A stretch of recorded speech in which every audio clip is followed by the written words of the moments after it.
के बारे में डिस्कस करेंगे हम इस लेक्चर वीडियो में। Equal vectors, null vectors, unit vectors, position vectors, like and unlike vectors, collinear and parallel vectors, इन सब के बारे में डिस्कस करेंगे। इनका डेफिनेशन जानेंगे और मतलब समझने की कोशिश करेंगे। ठीक है, तो सबसे पहले हम डिस्कस करेंगे इक्वल वेक्टर्स के बारे में। ठीक है, तो इक्वल वेक्टर्स, तो two vectors A vector and B vector are said to be equal and written as a vector is equal to b vector mathematical representation if they have same length, same direction and represent same physical quantity। ठीक है, तो अब इसके बारे में जानते हैं हमने क्या लिखा है। तो सपोज हमें जैसे a वेक्टर एक दे रखा है, ये हमें b वेक्टर दे रखा है। ठीक है, अब हमने क्या कहा, हमने कहा कि ये दोनों इक्वल होंगे if they have same length. Same length इसका मतलब मॉड ए वेक्टर का वैल्यू हमारा is equal to mod B vector होना चाहिए। ठीक है, जो टेल और हेड के बीच का जो लेंथ है वो दोनों के बीच में सेम होना चाहिए। ठीक है, तो पहला केस हमने ये ले लिया है, दोनों इक्वल मान लिए। अब दूसरी बात हमें क्या दे रखी है कि दोनों का डायरेक्शन सेम होना चाहिए। सो गाइस, जो हमारा ए वेक्टर का डायरेक्शन है वो है ये जो पॉइंट दिखा रहे हैं हम, ये एरोड लाइन सेगमेंट का जो डायरेक्शन आ रहा है इस टेल से इस हेड के बीच का जो डायरेक्शन है, दिस डायरेक्शन, ये पैरेलल है इसके, इस लाइन के पैरेलल है। ठीक है, और जो बी वेक्टर का जो डायरेक्शन है वो हमारा हॉरिजॉन्टल है। तो क्लियरली ये दोनों डायरेक्शन इक्वल नहीं है। तो हमारे ए वेक्टर और बी वेक्टर जो हम नए मॉडिफाई करेंगे जो इक्वल होंगे, तो उस केस में हमारा जो दोनों का डायरेक्शन होगा वो सेम होगा एंड दोनों की जो लेंथ होगी वो भी सेम होगी। ठीक है, तो ये मॉड ए वेक्टर लेंथ है ए वेक्टर की, दिस इज ए वेक्टर। ये मॉड बी वेक्टर इस बी वेक्टर की लेंथ है। ठीक है, और हमें दे रखा है मॉड ए वेक्टर जो लेंथ है ए वेक्टर की is equal to mod B vector. ठीक है, और जो दोनों का डायरेक्शन है वो क्लियरली सेम है, दोनों हॉरिजॉन्टल है। ठीक है, दोनों का जो डायरेक्शन हम सेम है। और अब तीसरा जो हमारा केस था वो क्या था, दोनों सेम फिजिकल क्वांटिटी को रिप्रेजेंट कर रहे हैं। सपोज ए वेक्टर हमारा एक्सीलरेशन को रिप्रेजेंट कर रहा है और ये हमारा फोर्स को रिप्रेजेंट कर रहा है। दोनों वेक्टर हैं, जैसे हमने कह दिया फोर्स जो है हमारा 2 न्यूटन है और वो भी इस डायरेक्शन में है, एक्स डायरेक्शन में। ठीक है, और हमने बोल दिया एक्सीलरेशन हमारा 2 मीटर पर सेकेंड स्क्वायर है, वो भी एक्स डायरेक्शन में। तो ये दोनों इक्वल नहीं है बिकॉज डिफरेंट फिजिकल क्वांटिटीज़ है, नॉट इक्वल है। These are not equal vectors. इन दोनों को इक्वल करने के लिए हम क्या करेंगे, दोनों को सेम फिजिकल क्वांटिटी लेना पड़ेगा। सेम क्वांटिटी होना चाहिए, क्वांटिटी फिजिकली। सो ये हमारा ए वेक्टर है, ये हमारा बी वेक्टर है। ये दोनों इक्वल कब होंगे, जब दोनों का डायरेक्शन सेम होगा, जो हमने हॉरिजॉन्टल दिखा रखा है।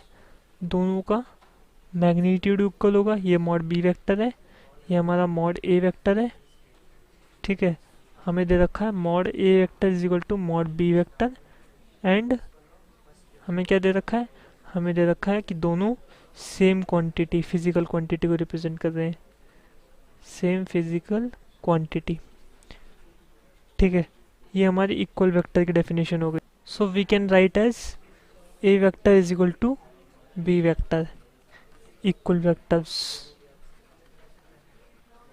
ठीक है, नेक्स्ट जो हमारा है वो हमें नल वेक्टर की डेफिनेशन करनी है। So null vector, it is a vector whose initial and terminal points are coincident। ठीक है, it is also called zero vector. ठीक है, तो जो हमारा नल वेक्टर होता है, नल वेक्टर का जो मैग्नीट्यूड है हमारा दैट इज जीरो।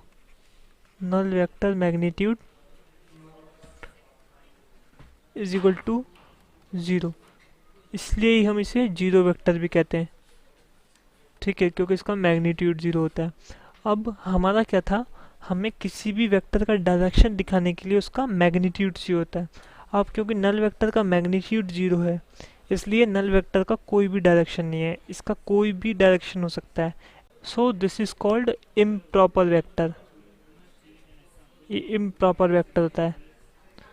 ठीक है, and except null vector all are proper vector, except null vector all are proper, ठीक है, प्रॉपर वेक्टर होते हैं। अब हम वेक्टर जो है नल वेक्टर उसे कैसे रिप्रेजेंट करते हैं, हम नल वेक्टर को जीरो वेक्टर, जीरो के ऊपर हम एक वेक्टर का साइन लगा देते हैं, ये हमारा नल वेक्टर का रिप्रेजेंटेशन है, नल वेक्टर रिप्रेजेंटेशन।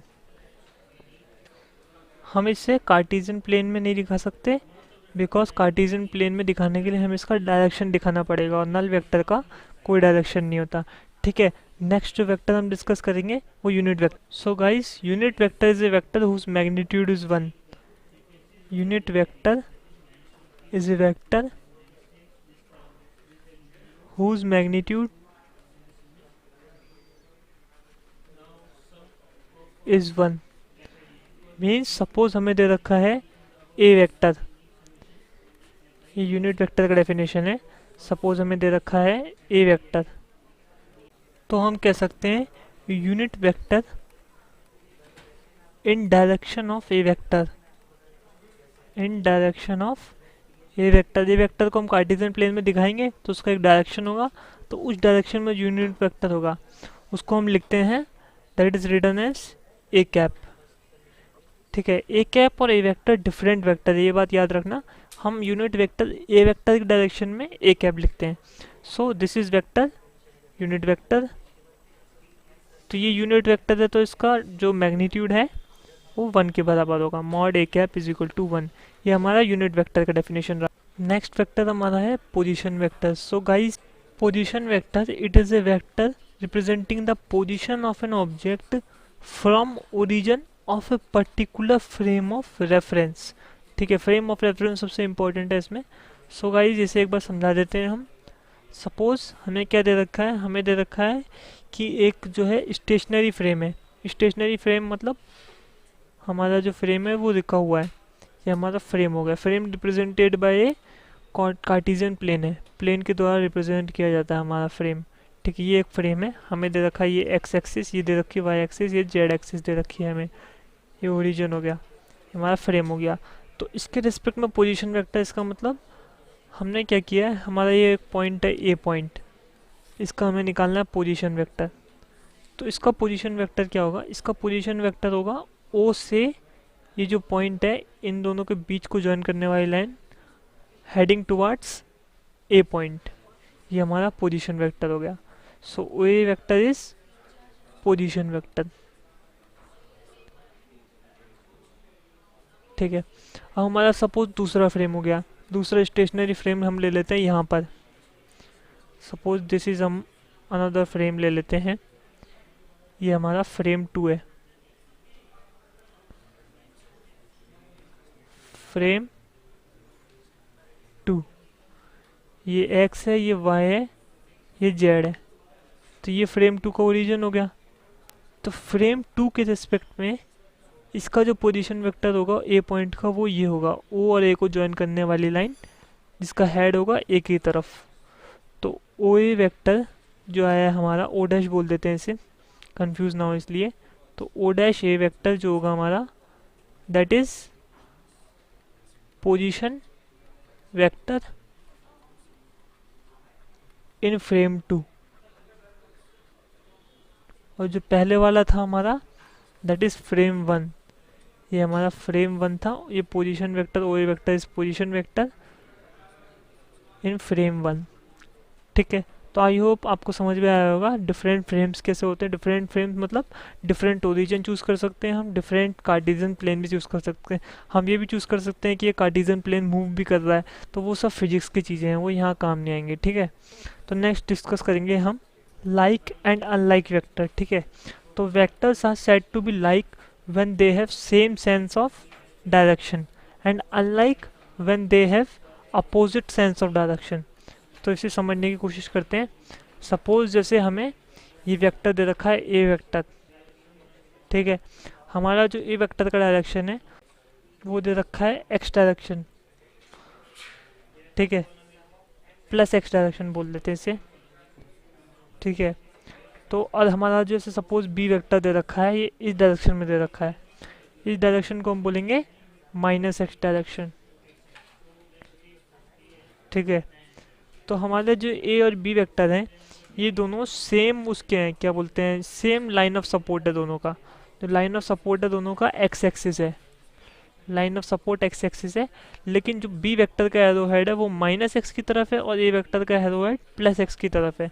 तो ये दोनों जो हैं ये हमारे अनलाइक वेक्टर हो जाएंगे, अनलाइक वेक्टर। नाउ सपोज अगर हमें दे रखा होता कि ये हमारा ए वेक्टर है और ये हमारा बी वेक्टर है, तो दोनों का जो है लाइन ऑफ सपोर्ट जो है वो दोनों एक्स एक्सिस है, दोनों का लाइन ऑफ सपोर्ट। ठीक है, पहली चीज। और दूसरी चीज हमारा जो है दोनों का जो डायरेक्शन है एरो हेड का वो प्लस एक्स की तरफ है, तो इसलिए ये लाइक वेक्टर हो गए। ठीक है, हमारा जो अगला टाइप का वेक्टर है वो है कोलिनियर वेक्टर्स और पैरेलल वेक्टर्स। तो कोलिनियर वेक्टर और parallel vector, these are vectors having same और पैरेलल लाइन ऑफ सपोर्ट। ठीक है, तो अब इसका मतलब समझते हैं हम ये क्या है। सपोज हमें जैसे ए वेक्टर दे रखा है, ये ए वेक्टर है हमारा। ठीक है, जो बी वेक्टर है हमारा वो इसके थोड़ा ऊपर दे रखा है और उसका डायरेक्शन ये है, ये हमारा बी वेक्टर है। तो जो दोनों का लाइन ऑफ सपोर्ट है वो है, दोनों को एक्सटेंड कर दो, हेड और टेल के बीच में जो लाइन है उसको, लाइन सेगमेंट जो है हेड और टेल के बीच में उसको लाइन बना दो एक।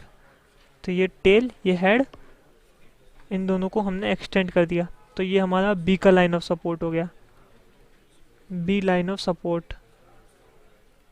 ठीक है, हमारा जो ए का लाइन ऑफ सपोर्ट है वो हम क्या करेंगे, जो टेल है ए का और जो हेड है ए का लाइन सेगमेंट जो बन रहा है उसको एक्सटेंड कर लेंगे, तो ये हमारा ए का लाइन ऑफ सपोर्ट हो गया।